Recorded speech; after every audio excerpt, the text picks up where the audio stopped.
반갑습니다.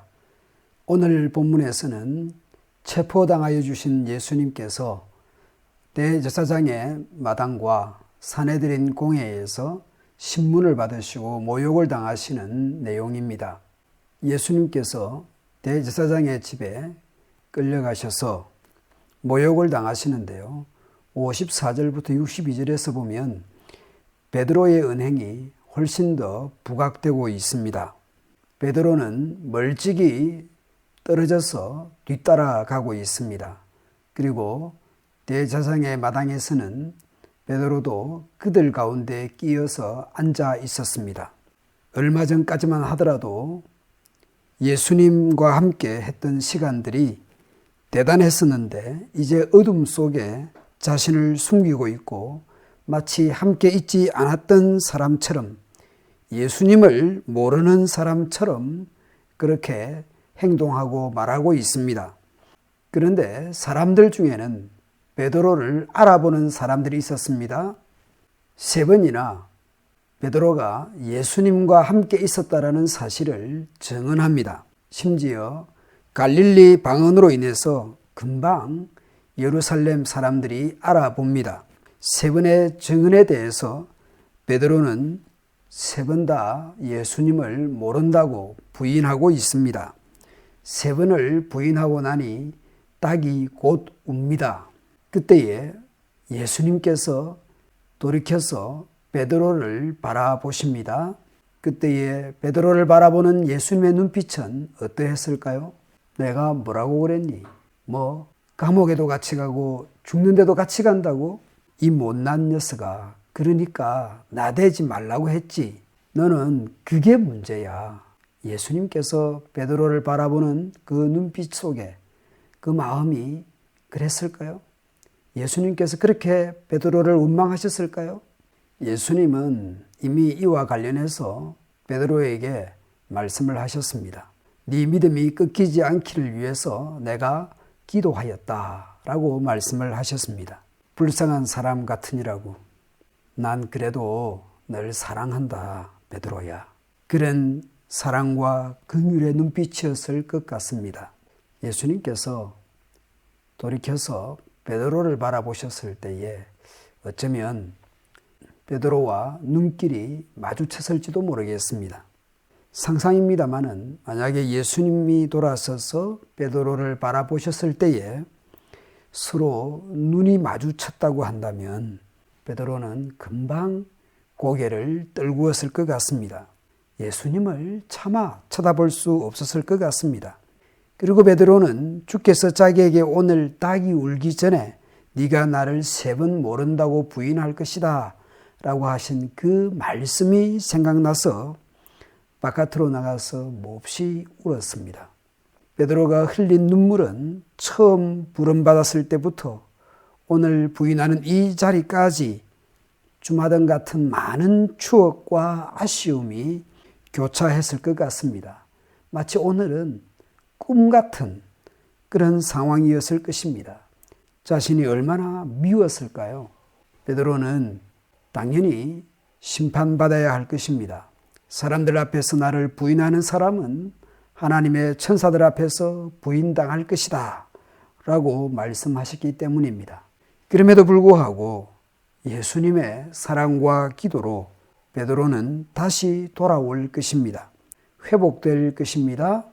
그리고 주님은 이미 베드로에게 사명을 맡기셨습니다. 네 형제를 굳세게 하여라. 베드로는 좌절과 실패를 경험하지만 다시 돌아오고 회복되어서 주님의 일을 하게 될 것입니다. 혹여 우리 또한 연약함으로 인해서 실패와 좌절을 경험할 때에 돌아온 탕자를 그렇게 환영하고 축복하고 맞이했던, 잔치를 벌였던 아버지 같은 분이 바로 하나님이시라는 것을 우리는 기억해야 할 것입니다.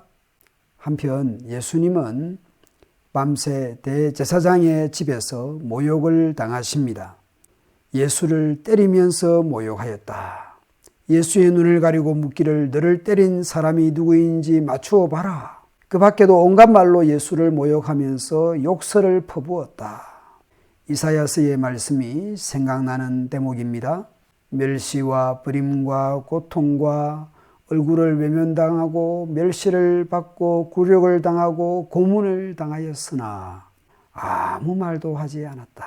아무 말도 하지 않으셨습니다.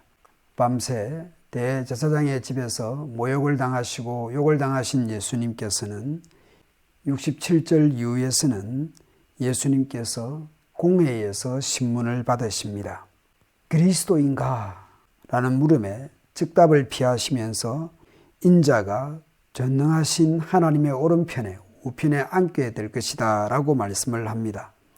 이것은 다니엘 7장에 인자 같은 이가 오는데 하늘 구름을 타고 오시는 모습입니다.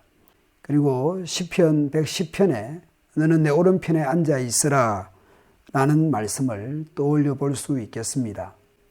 예수님에 대한 신문에서 그들이 원한 답을 들은 셈이 됩니다. 그러면 네가 하나님의 아들이냐? 예수께서 그들에게 말씀하셨습니다. 내가 그라고 너희가 말하였다. 그러자 그들은 이제 우리에게 무슨 증언이 다 필요하겠소? 이제 우리에게 무슨 증언이 더 필요하겠소? 우리가 그의 입에서 나오는 말을 직접 들었으니 말이요. 내일 본문에서 보겠지만 이런저런 말을 엮어서 빌라도 법정에서 고소하게 됩니다. 오늘 본문에서 유대의 종교 지도자들은 로마 법정에 고소거리로 엮어낼 거리를 찾았다는 것입니다. 종교 지도자들이 교모한 말로 로마의 정치 권력과 법정에 고소하게 될 것입니다. 예수님은 자신의 무죄를 위해서 애쓰거나 자신을 변호하지 않습니다. 지금은 고난의 때이고 아버지에게 순종하는 것이기 때문입니다. 종교와 정치 권력과 폭력에 못 이겨서 순종하는 것이 아닙니다. 아버지의 뜻이기에 종교와 정치 권력과 폭력에 그대로 내맡기시고 있습니다. 무죄하지만 죄인을 대신하십니다. 세례받으실 이유가 없었던 분이 세례 요한에게 물세례를 받으셨듯이 죽어야 할 이유가 없는 분이 죽음의 세례를 받으시려고 합니다. 죄인들을 구원하실 성부 하나님의 뜻에 계획에 순종하고 있고 자신을 드리려고 합니다. 우리가 얻은 구원의 자리, 구원의 통로, 구원의 근거가 어디에 있었는지 다시 묵상하게 됩니다. 하나님의 은혜로 예수님의 고난으로 얻게 되고 어렵게 된 우리 인생입니다. 따라서 아무렇게나 살아갈 인생이 아님이 분명합니다. 또한 그 하나님의 은혜와 예수님의 고난에 그 사랑에 걸맞는 인생으로 살아가기를 다시 한번 되뇌이는 이 아침 되도록 합시다.